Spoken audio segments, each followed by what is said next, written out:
Então, pessoal, olha só, toda vez que a gente faz um experimento que a gente quer avaliar as características de um teste, a gente vai contrapor esse teste ou com um teste padrão ou com alguma forma de diagnóstico padrão dessa doença. Então, suponhamos que o diagnóstico dela é feito por outros ensaios clínicos. E aí, esses ensaios clínicos eles vão comprovar se está doente ou não. Eu vou contrapor isso com a informação do meu teste. Ou existe um teste que é teste padrão, ouro. Eu vou contrapor o resultado do meu teste ouro com o meu teste alternativo. E aí eu vou pegar sempre um grupo amostral e dentro desse grupo amostral vão ter valores que vão ser verdadeiramente positivos, falsos positivos, falsos negativos e verdadeiramente negativos.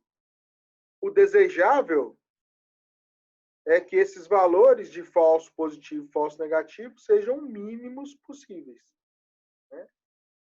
Para caracterizar, assim, o meu resultado com o meu teste com maior eficiência.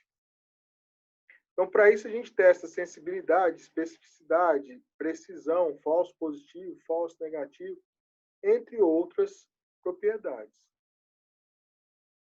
A sensibilidade e a especificidade, por exemplo, é uma relação entre sensibilidade, número de valores verdadeiramente positivos, sobre o total de doentes. Então, eu tenho lá um número total de doentes. A minha sensibilidade é medida pelo número de testes verdadeiramente positivos. Se o meu número de testes verdadeiramente positivos for igual ao número de doentes, eu tenho uma sensibilidade de 100%.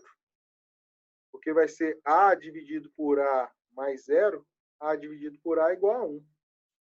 100%. Agora, se eu aumentar o número de falsos negativos, a minha sensibilidade do teste vai lá para baixo. Então, testes que têm altos valores de falso negativo, que dão falso quando eu tenho a doença, são testes pouco sensíveis. Então, a sensibilidade está relacionada indiretamente com o número de falsos negativos. Maior a sensibilidade, menor o número de falsos negativos. Já um teste, ele é considerado específico se o número de verdadeiramente negativos,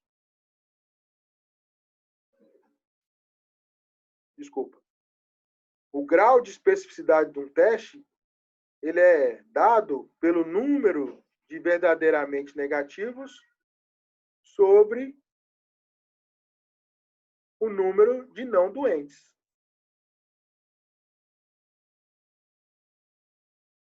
Então, quanto menor o número de falsos positivos, maior a minha especificidade. Ou, quanto maior a especificidade do meu teste, menos falso positivo eu vou ter. Então, a sensibilidade está relacionada indiretamente com o falso negativo e a especificidade está indiretamente relacionada com o falso positivo. Ou melhor, inversamente relacionado com o falso positivo. Quanto mais sensível, menos falso negativo. Quanto mais específico, menos falso positivo. Então, a sensibilidade é a probabilidade de um teste dar positivo na presença da doença. Avalia a capacidade do teste de detectar a doença quando ela realmente está presente. Então, é um teste sensível. Porque os testes, eles procuram a doença. Então, quando se desenvolve um teste, identifica-se uma substância, uma parte do micro-organismo, em que o teste vai reconhecer. Então, o teste está reconhecendo a presença da doença. Quanto maior for a sua eficiência em reconhecer a presença da doença, maior a sua sensibilidade. Menos falsos negativos vai haver. Já a especificidade é a probabilidade de um teste dar negativo, na ausência da doença. É a capacidade do teste afastar a doença quando ela realmente está ausente. Isso significa que um teste ele é desenvolvido para reconhecer uma doença e reconhecer uma região específica da doença. Do vírus, da bactéria, do fungo, de uma substância química que é tóxica. Então, o teste ele tem uma especificidade por aquilo. Ele só reconhece aquilo. Então, se eu tiver, por exemplo, doente com H1N1 e coronavírus, os dois vírus são da mesma família, coronavírus. Mas eu preciso de um teste que só reconhece o vírus do coronavírus. Porque senão, se ele reconhecer tanto o coronavírus quanto o do H1N1, ele é um teste com baixa especificidade. Porque se H1N1 tiver, né, ele pode me dar um valor positivo, sendo que o coronavírus não tem. Então, a especificidade pode me dar um falso positivo.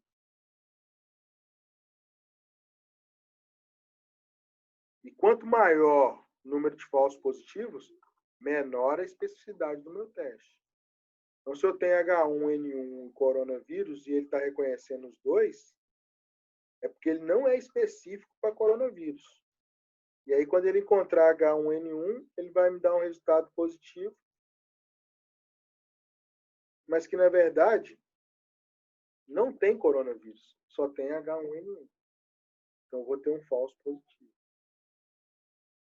Então, todo teste ele é baseado na sensibilidade e na especificidade, na capacidade de reconhecer o que se deseja reconhecer como presente e na capacidade de reconhecer somente aquilo que se deseja reconhecer, nada mais além. Então, sensibilidade e especificidade.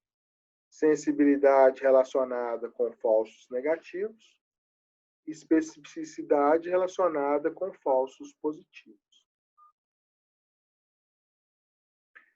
Então, os testes diagnósticos sensíveis são necessários para, principalmente, diagnóstico de doenças potencialmente graves.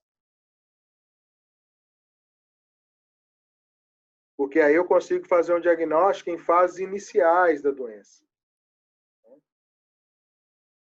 Então, doenças, por exemplo, infecciosas ou não infecciosas que levam a óbito rapidamente, precisa de um teste altamente sensível.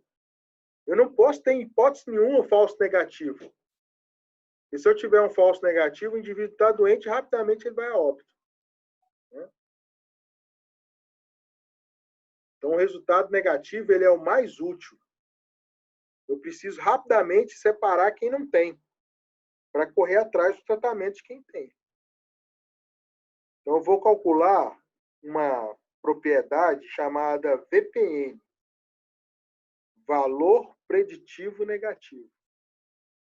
Um valor que vai me predizer quais são ou qual a probabilidade de eu ter um teste com resultado negativo, ele sendo realmente negativo. Já os testes específicos são aplicados quando o resultado falso positivo pode ser muito lesivo. Então, eu preciso de confirmar um diagnóstico sugerido por outros dados. Então, por exemplo, eu estou fazendo um teste de sangue para diagnóstico de AIDS. Se eu der um resultado falso positivo para o indivíduo, dizendo que ele está com AIDS, sabendo que é uma doença incurável, o indivíduo vai enlouquecer. Né? Então, o resultado falso positivo, ele é muito lesivo. Eu não posso soltar esse resultado positivo de qualquer forma. Se eu fizer um teste de Western blot e ele der lá um resultado positivo, desculpa, se eu fizer um teste de ELISA e ele der um resultado positivo, eu tenho que fazer um teste confirmatório. Por exemplo, um Western blot, que é um teste padrão ouro, para confirmar o diagnóstico. Eu preciso de ter um teste mais específico para descartar o falso positivo. Porque o falso positivo ele é muito lesivo. Então, aqui, a minha preocupação é com o valor positivo. O valor positivo é mais importante. Eu tenho que ter certeza do meu resultado positivo. Então, a gente calcula o que a gente chama de VPN, que é o valor preditivo positivo. A probabilidade do meu teste estar positivo quando ele realmente é positivo. Então, o valor preditivo negativo é a proporção de verdadeiros negativos entre todos os indivíduos negativos. É a possibilidade do paciente com teste negativo não ter a doença. Que é importante na sensibilidade. O valor preditivo positivo é a proporção de verdadeiros positivos entre todos os indivíduos com teste positivo. Possibilidade do paciente com teste positivo ter a doença. Ele ser verdadeiramente positivo. Está relacionado com a especificidade. Então, a especificidade e a sensibilidade estão relacionadas com esses valores. Um teste que tem altos valores de VPN e de VPP são testes específicos e sensíveis.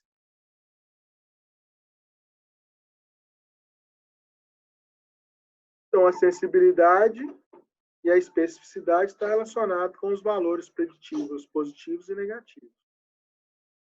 Valor preditivo negativo, verdadeiro negativo, sobre a soma dos negativos. Verdadeiramente preditivo, verdadeiro positivo, sobre a soma dos positivos. VPP, especificidade, VPN, sensibilidade.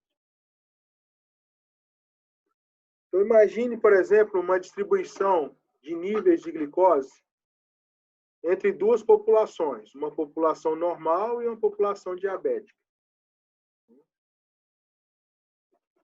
O ideal seria que os meus testes conseguissem diferir todos os indivíduos da distribuição normal de todos os indivíduos da distribuição dos diabéticos. Então, eu peguei lá 100 indivíduos. 30 estão diabéticos, 70 estão normais. Um teste hipotético, com especificidade e sensibilidade de 100%, deixaria os 70 distribuídos numa curva e os outros 30 em outra curva. Mas, na realidade, como os testes não têm especificidade e sensibilidade de 100%, eu posso ter normais que serão diagnosticados como diabéticos e diabéticos que serão diagnosticados como normal. Então, na verdade, o que eu vou observar é uma sobreposição dessas distribuições. Quando eu sobreponho, eu tenho os valores de falso positivo. Eu posso ter uma região aqui, ó, que pode dar valores positivos, mas, na verdade, está relacionada com diabéticos. Tem uma região de falso negativo. Pode falar que está com diabético, com diabetes, mas na verdade não está.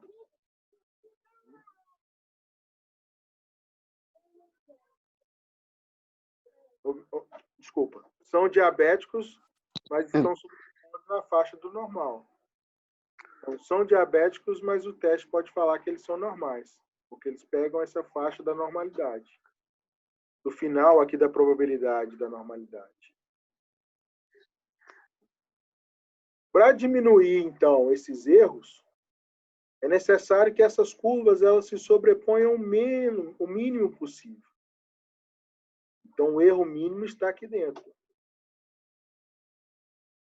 Então, se a gente está falando de distribuição normal, de cálculo de probabilidade, de erros mínimos, é possível a gente estimar todas essas propriedades. Seja por cálculos de probabilidade, ou seja por cálculos simples que foram mostrados na tabela.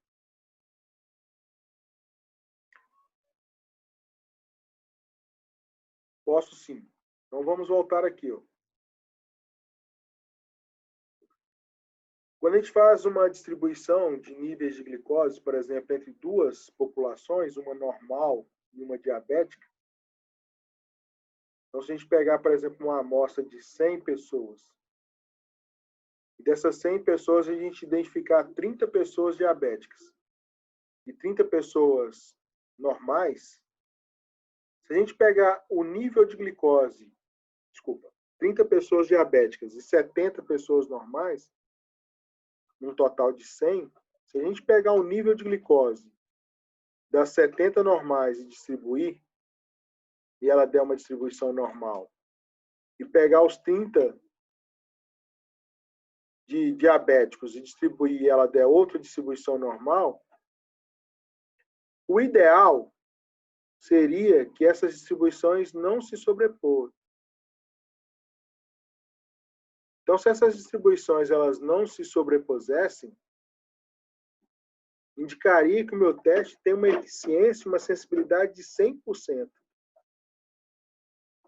De todos os níveis de glicose avaliado, ele conseguiu identificar os níveis de pessoas que são realmente normais, que são realmente diabéticos.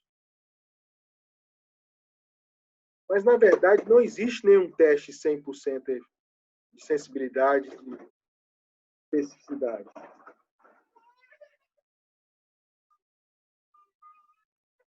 Então, o que acontece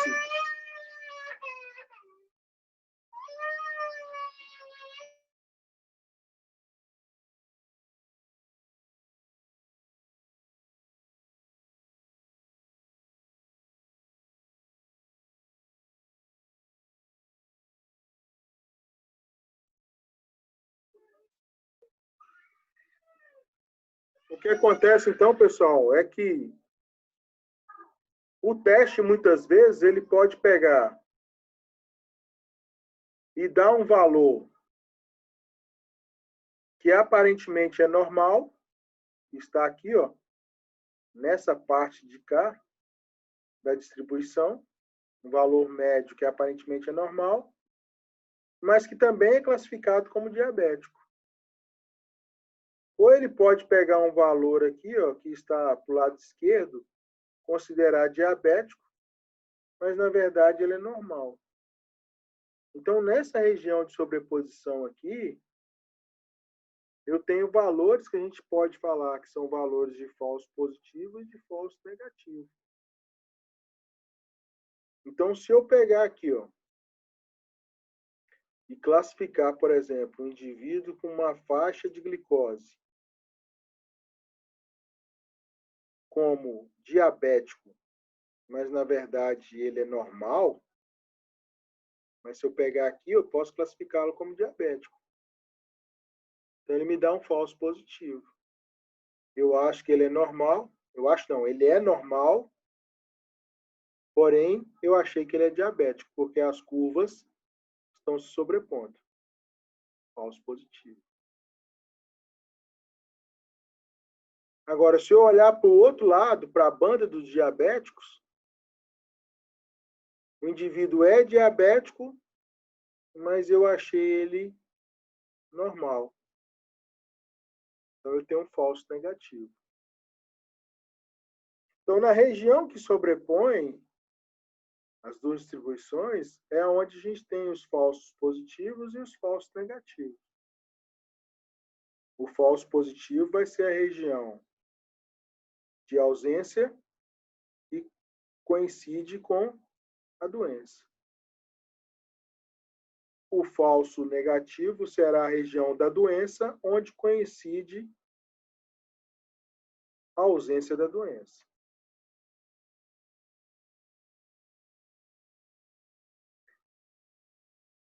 O erro ele será mínimo quando essas duas regiões de confluência aqui, elas forem o mínimo possível. Então, quanto menor a sobreposição do normal com o doente, ou do sadio com o doente, menor será o erro, menor será o número de falsos positivos e falsos negativos. Testes com maior especificidade e sensibilidade possuem menor sobreposição das distribuições normais dos valores de indivíduos sadios e de indivíduos doentes.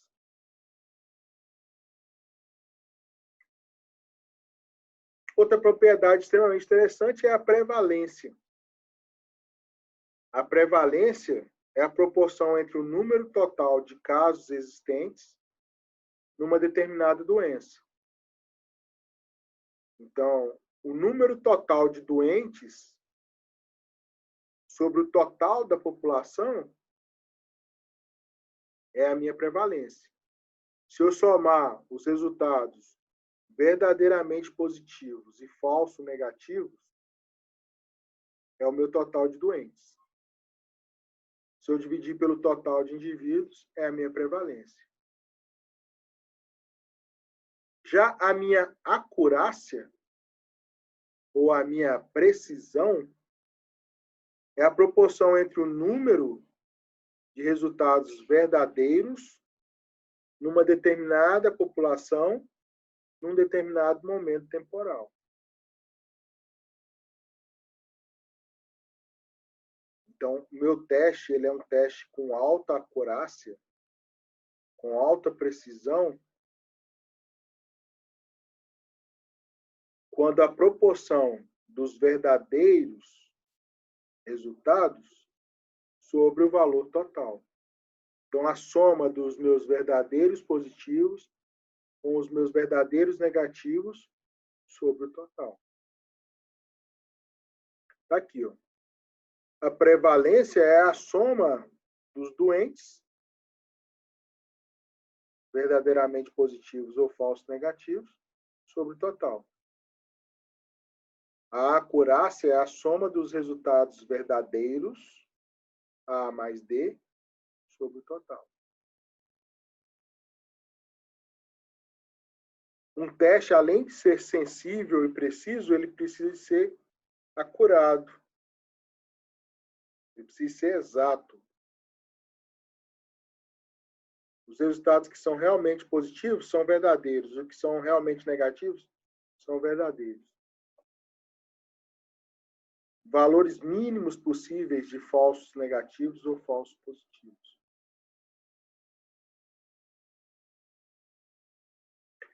Existe uma metodologia chamada de curva ROC, ou curva da característica de operação do receptor, que é uma curva que avalia a capacidade que o diagnóstico tem de classificar corretamente um dado, ou a capacidade que o sistema de diagnóstico tem de dar um valor verdadeiro, seja positivo ou negativo. Então, um teste perfeito, ele tem uma sensibilidade igual a 100%. Verdadeiros positivos. E falsos positivos igual a 0. que é 1 menos a especificidade. Ou seja, um teste que tem falso positivo igual a 0 é um teste 100% específico. Aqui, ó, é 1 menos especificidade. Então, se a especificidade é 1, 100%, 1 menos 1, 0. Então, o teste perfeito tem 100% de sensibilidade e 100% de especificidade, ou 0% de falso positivo. Já um teste que apresenta aqui, por exemplo, uma reta que divide ao meio a sensibilidade e a quantidade de falsos positivos, é um teste que não tem utilidade nenhuma. Então, se apresentar uma sensibilidade e uma especificidade menor do que 0,5, menor do que 50%, é um teste que a gente considera como teste inútil. Não serve para ser utilizado como diagnóstico. Um teste, então, adequado, ele vai ter valores de desempenho que vão variar de 0,5 a 1. Vão estar acima dessa região inútil, mais próximo do teste perfeito. Então, quanto mais essa curva se aproxima do teste perfeito, mais eficiente é o teste. Então, o teste adequado, pontos de corte diferentes para considerar o teste positivo. A curva se aproxima mais do teste perfeito. É claro que a gente tem situações, né? Então, a gente tem observado aí que os testes sorológicos para Covid-19, por exemplo, têm apresentado valores abaixo de 0,5 de sensibilidade e especificidade. Mas eles continuam sendo indicados, porque é uma situação extrema, né? Agora, num futuro próximo, vai ter que passar por uma melhoria nesse processo, uma evolução desses testes, para que eles fiquem entre 0,5 e 1, e mais próximo de 1 possível. Como, por exemplo, o teste de PCR. Então, preste atenção aqui, por exemplo, ó, num teste clínico, bioquímico, que é utilizado no diagnóstico de diabetes, que é a glicemia pós-pradial, em miligramas por 100 ml. Então, foi feito lá a avaliação de glicemia pós-pradial, após 2 horas de avaliação, em vários indivíduos, com diferentes doses, na verdade, num indivíduo com diferentes doses de glicose. E foram observadas para diferentes doses de glicose, diferentes sensibilidades, diferentes especificidades. São doses crescentes, resultados crescentes do ensaio, e valores de sensibilidade decrescente, já valores de especificidade crescente. Então, isso significa dizer que, à medida que eu vou aumentando a concentração de glicose no sangue, a sensibilidade ela vai diminuindo, mas a especificidade aumenta. Então, para valores menores de glicose, a sensibilidade é maior e a especificidade é menor. Se eu plotar num gráfico de sensibilidade e 1 menos especificidade, eu vou observar uma curva ROC nesse sentido. Bem próximo de um teste perfeito, indicando assim que esse teste de glicemia pós-pradial é um teste que possui sensibilidade e especificidade para o diagnóstico de diabetes. Porque ele está próximo aqui do teste hipotético, do teste perfeito.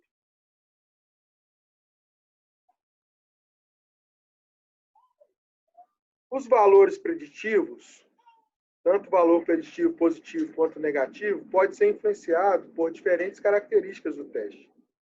Sensibilidade e especificidade. Quanto mais sensível, maior valor de VPN. Quanto mais específico, maior valor de VPP. Mas também pode ser influenciado pela prevalência da doença na população.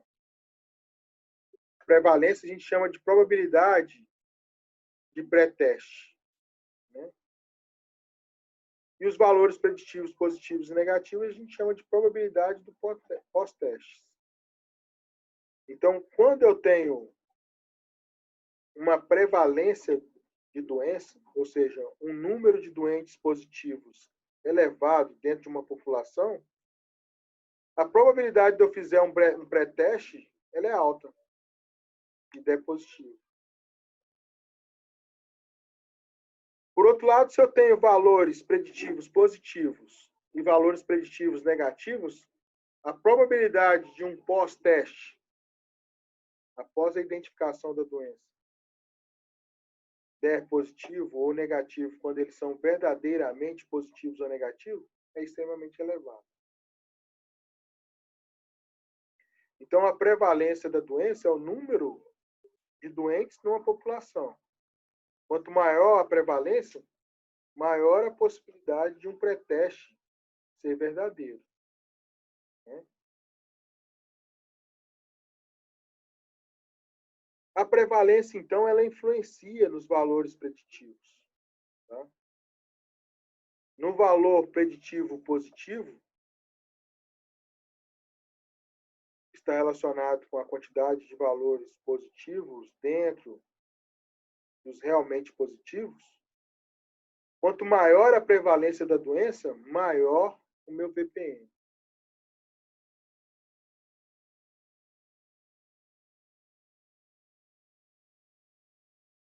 Quanto menor a minha prevalência, menor os meus valores de VPN.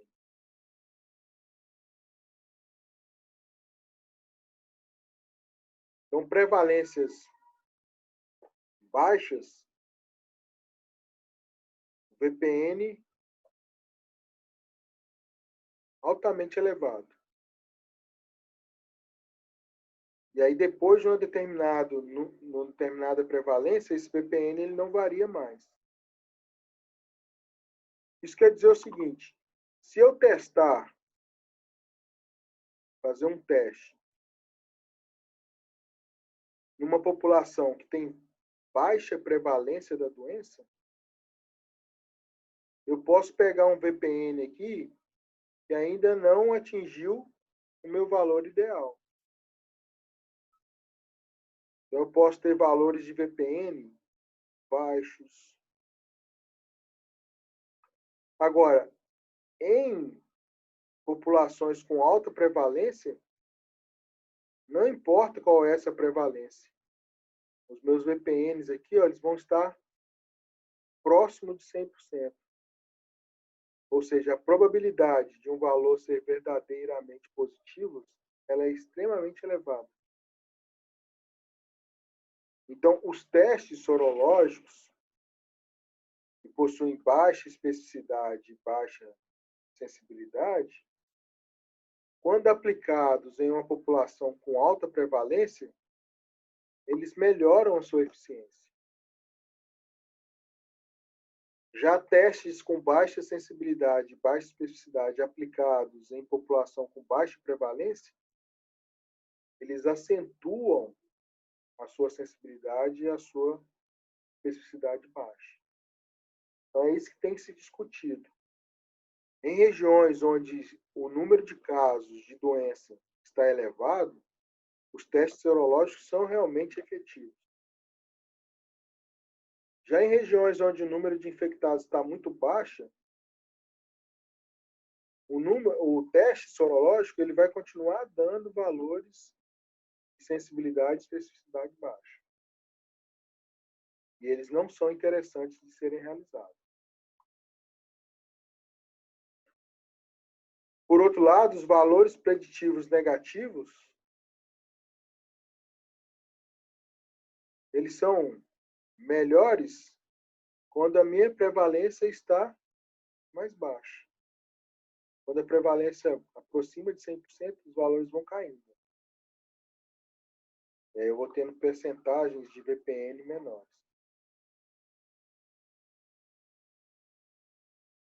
Então, a prevalência da doença, quanto maior a prevalência, maior o valor de VPN, maior o valor de VPP e menor o valor de VPN.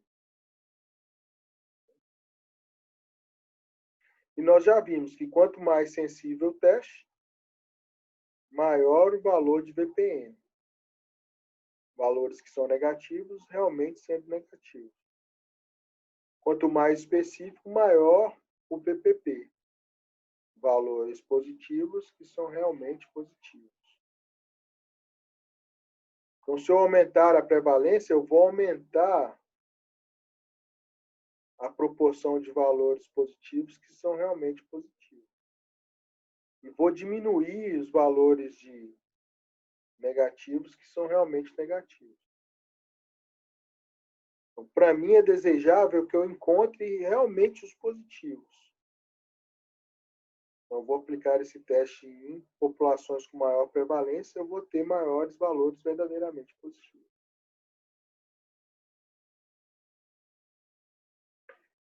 Então, vejam só, à medida que a prevalência vai aumentando, o valor preditivo vai aumentando também. Só que o valor preditivo negativo vai diminuindo. A especificidade e sensibilidade do teste é elevada, 90%. Mas eu observo uma redução do valor de VPN e um aumento do valor de VPP, com o aumento da prevalência.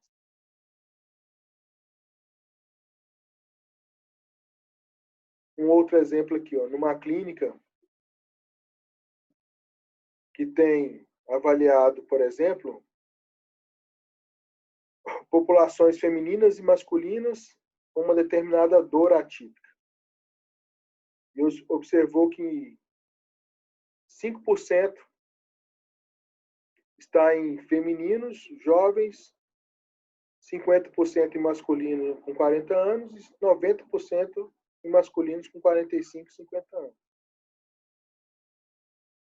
Se eu fizer um teste com sensibilidade e especificidade de 70% e 80% nessas categorias, eu vou observar que o valor preditivo positivo para a categoria de homens de 45 a 55 anos para identificar essa dor típica, ela vai me dar um VPP de 97%.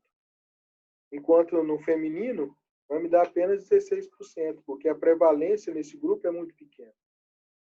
Então, eu vou ter falsos negativos elevados aqui.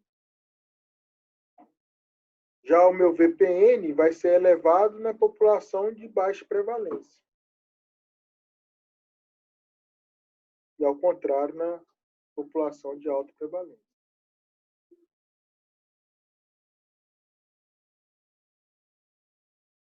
Então, vamos voltar aqui ao Covid-19, né? De acordo com o gráfico aqui abaixo, cite 3 regiões nas quais os testes diagnósticos apresentam maiores valores de VPP e VPN. Se os ensaios sorológicos possuem baixa sensibilidade, onde eles são mais eficientes para a ação de vigilância?